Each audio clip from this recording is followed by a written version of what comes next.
In this simple and quick video, I will show you how to fix DIRECTV stream remote not working.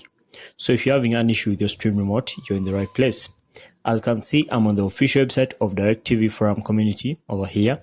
This is more like their support team. And as you can see, they have an article here to help you fix your problem. As you can see, the title is DIRECTV stream remote troubleshooting, more like fixing the problem you have. Okay, step number 1 says, on your remote, press home. Step number 2, select settings, then select systems, then select system settings. Step number 3, select remote and devices.